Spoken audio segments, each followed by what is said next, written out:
Jesus who loves the children and youth. When we read what it teaches, we can receive heaven's truth. It tells us that the God above has a plan for this lost world. It tells us that this God of love cares for each boy and girl. I believe what Jesus says to me. I believe in the Bible.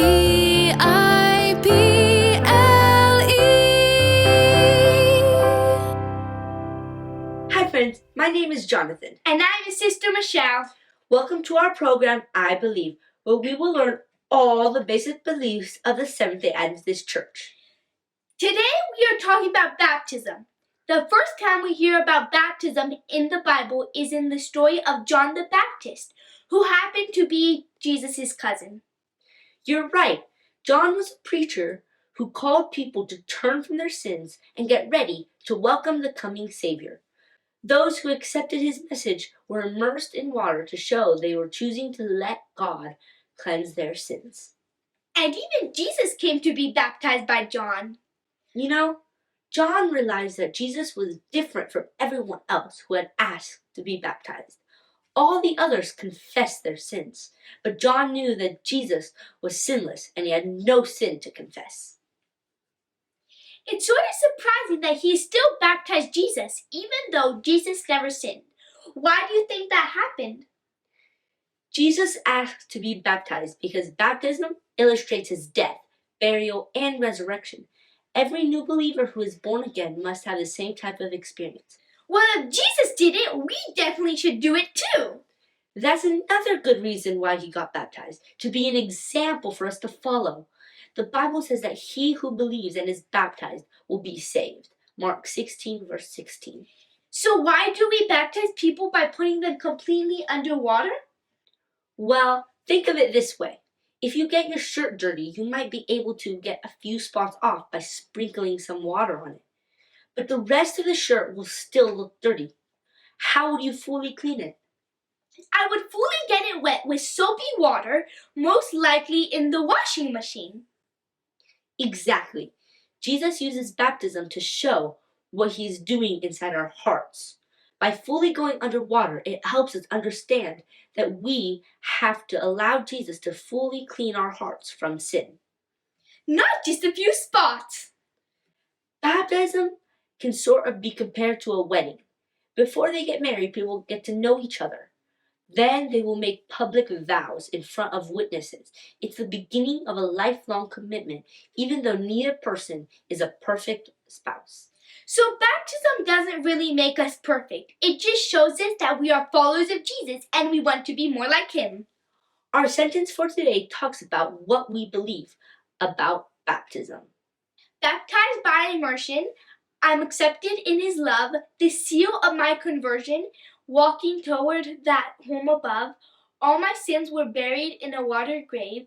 He cleansed me from my past, empowered now by the Spirit he gave. I'm free in him at last.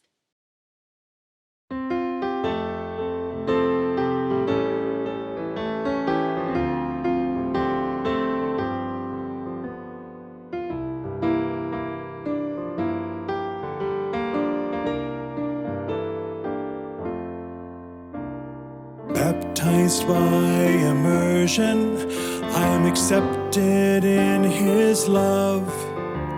The seal of my conversion, walking toward that home above. All my sins were buried in a watery grave. He cleansed me from my past, empowered now by the Spirit he gave. I'm free in him at last. Baptized by immersion, I'm accepted in his love. The seal of my conversion, walking toward that home above. All my sins were buried in a watery grave. He cleansed me from my past, empowered now by the Spirit He gave. I'm free in Him at last.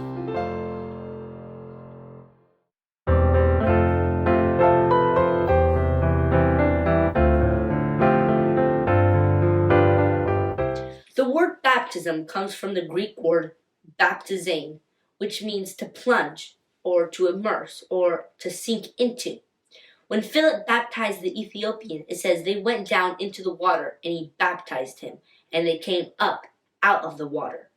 Definitely sounds like they got pretty wet.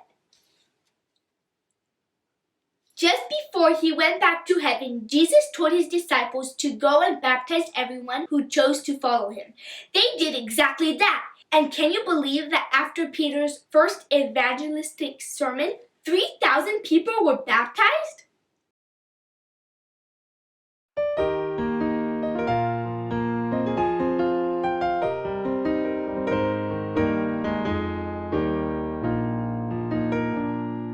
Repent, repent, and let every one of you be baptized in the name of Jesus Christ. Repent, repent, and let every one of you be baptized in the name of Jesus Christ. For the remission of sins, and you shall receive the gift of the Holy Spirit. For the remission of sins, and you shall receive the gift of the Holy Spirit. Repent, repent, and let every one of you be baptized in the name of Jesus Christ. Repent, repent, and let every one of you be baptized in the name of Jesus Christ. Acts chapter 2, verse 38.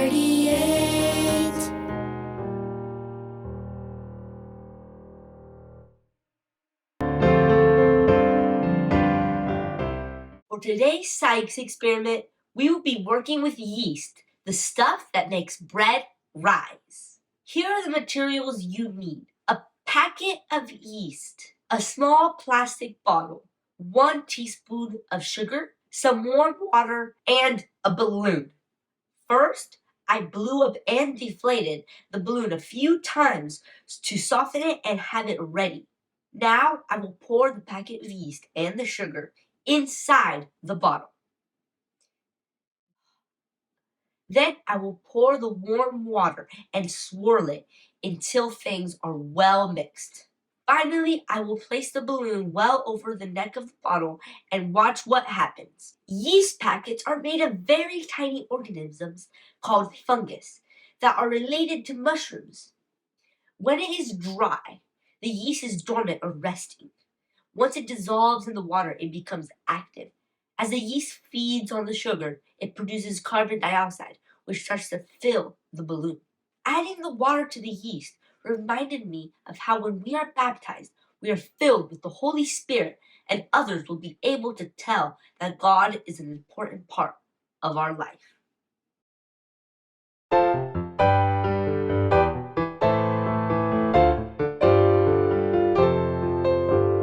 He who believes, he who believes, he who believes and is baptized will be saved. But he who does not believe, he who does not believe, he who does not believe will be condemned. He who believes, he who believes, he who believes and is baptized will be saved. Mark 16, verse 16.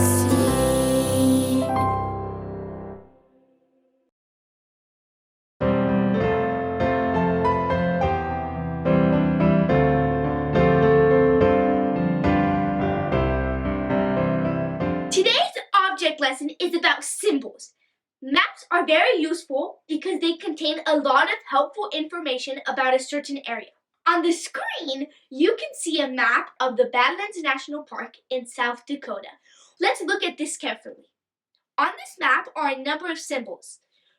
Roads are indicated by red or black lines. What does the symbol for picnic area look like? Can you find 3 picnic areas on the map? What other symbols can you find on this map? Now that you're familiar with this map, let's think about it some more. Those red and black lines, are they actually little roads? No, of course not. They're just lines on a piece of paper. But they represent or symbolize real roads that you could drive on if you were visiting the park. Those picnic area symbols, are those drawings actual little picnic areas? No, of course not. Again, they're just marks on a piece of paper. But they represent or symbolize real picnic areas where you could eat your lunch at a picnic table if you were visiting the park. Basically, a symbol isn't the real thing. It only represents the real thing. Did you know that baptism is a symbol? Being put under the water represents or symbolizes the death and burial of our old sinful self. And being lifted up out of the water symbolizes the beginning of a new life in Jesus. Now, does the baptism itself actually change us? No, of course not. But if we have truly chosen to stop following the desires of our sinful nature and instead to follow Jesus with all our heart, then baptism is a very meaningful symbol of the actual choices we have made. So when you decide to be baptized, or even if you already have been baptized, make sure that your baptism represents something real and isn't just a meaningless symbol.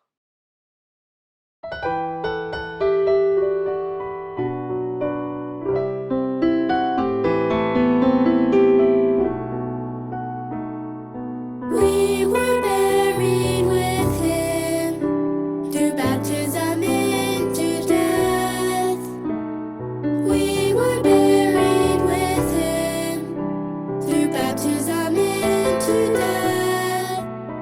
That just as Christ was raised from the dead through the glory of the Father, even so we also should walk in newness of life.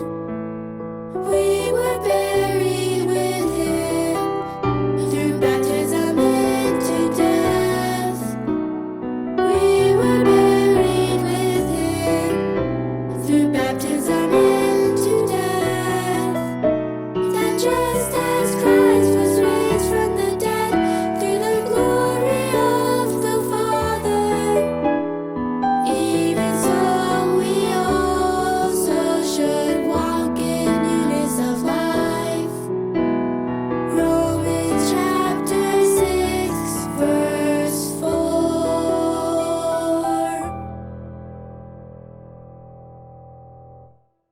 We've learned a lot about baptism today. Thanks for joining us. We hope you keep learning about the Bible every day. See you next time. Baptized by immersion, I am accepted in his love. The seal of my conversion, walking toward that home above. All my sins were buried in a watery grave. He cleansed me from my past.